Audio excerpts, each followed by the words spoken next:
Bismillahirrahmanirrahim. Selanjutnya kita masuk kepada isim mu'rab. Telah kita singgung di awal, yaitu setiap isim yang harokat dan bentuk akhirnya berubah-ubah sesuai posisi di dalam kalimat dan pengaruh-pengaruh lainnya. Berkaitan dengan istilah, perubahan akhirnya diistilahkan dengan i'rab. Inilah pelajaran i'rab. Untuk harokat dhammah disebut dengan rafa', isimnya namanya marfu'. Harokat fathah namanya nasab, isimnya disebut mansub. Harokat kasrah disebut jar, isimnya majrur. Dan saya lebih sering mengistilahkan dengan istilah harokat karena untuk memudahkan kita di dalam membaca dan karena memang kita sudah terbiasa dengan harokat. Yang pertama adalah isim marfu', yaitu posisi isim yang berakhiran dhammah. Dan dhammah adalah harokat asal isim marfu'. Dalam bahasa Indonesia, posisi isim marfu' adalah subjek dan predikat. Hanya saja dalam bahasa Arab atau dalam ilmu nahwu, istilahnya sangat banyak. Untuk subjek saja ada mubtada, fa'il, naibul fa'il, isim kana, dan lain-lain. Untuk predikat ada yang diistilahkan khobar, khobar inna, dan lain-lain. Jadi saya lebih sering menggunakan istilah subjek dan predikat untuk memudahkan. Dalam praktek membaca kitab, untuk memudahkan membaca isim marfu', saya juga lebih sering menggunakan istilah tidak ada yang mempengaruhi.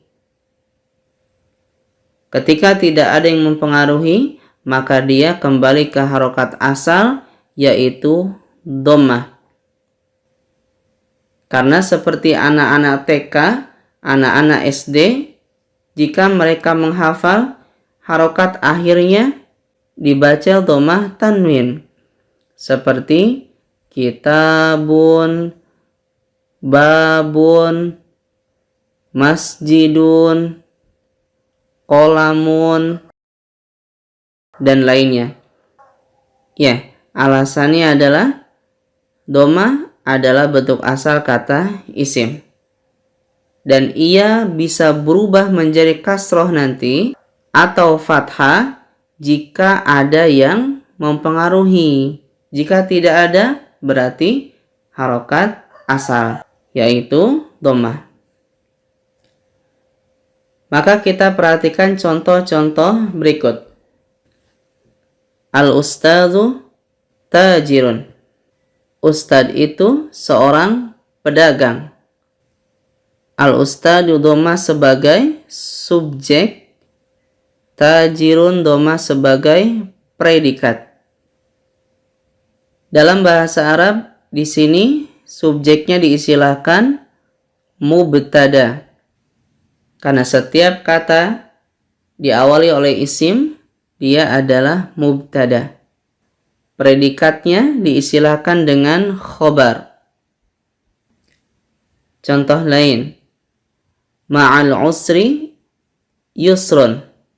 Bersama kesulitan ada kemudahan. Kita lihat kata yusrun, di sini dhammah tanwin karena sebagai subjek.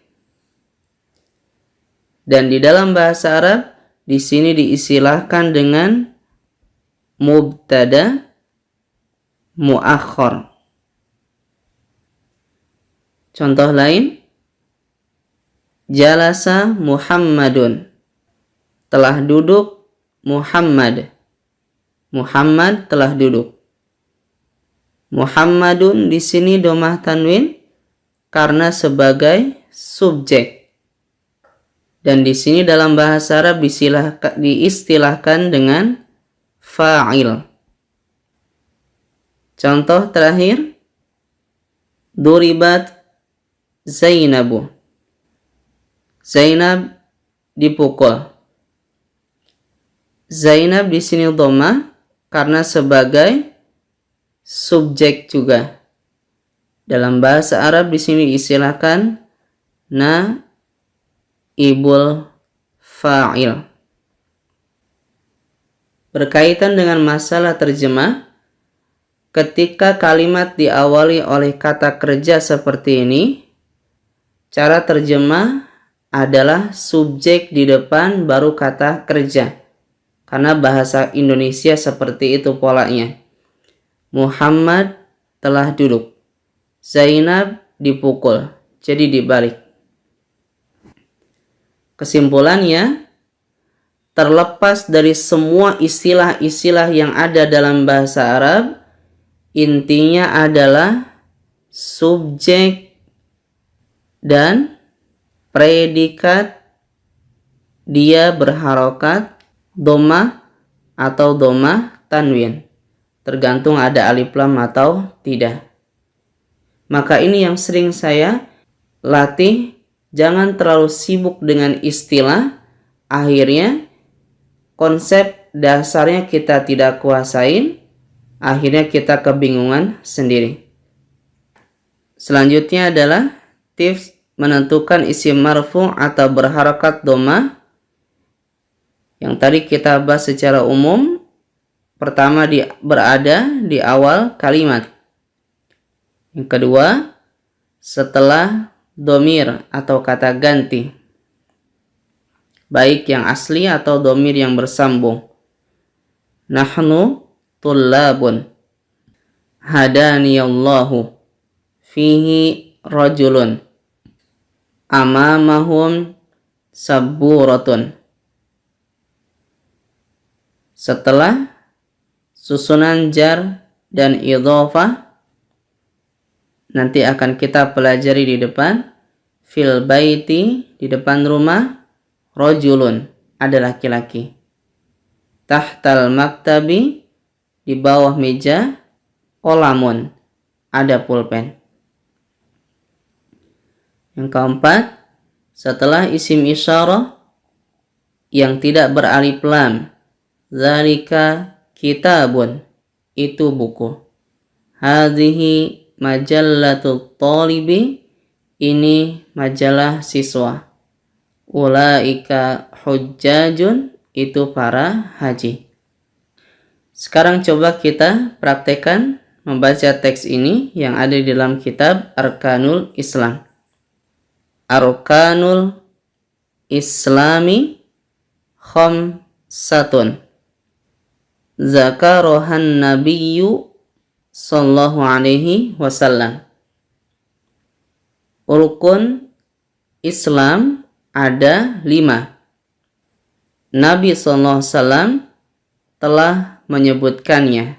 Ingat, kalau ada kata kerja, lebih baik subjeknya dulu, baru kata kerja. Arkanu dhammah karena subjek. Khamsatun sebagai predikat.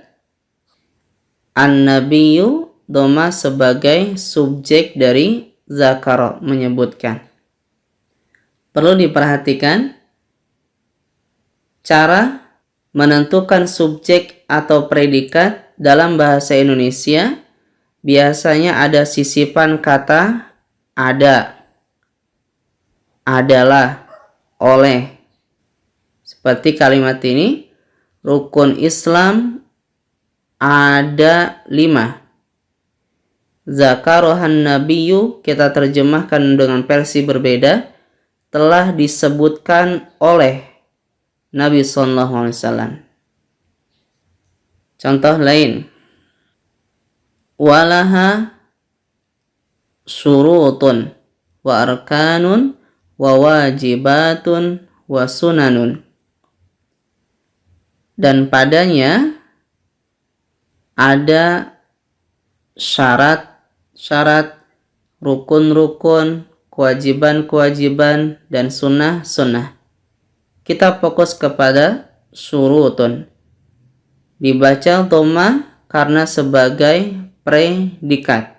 Dan di sini nanti istilahnya adalah mubtada muakhar. Ya, inilah gambaran tentang subjek predikat yang dalam teks tanpa harokat kita harus pahami artinya dan sisipkan kata ada, adalah, atau oleh untuk memudahkan apakah dia subjek atau predikat. Walhamdulillahirabbil alamin.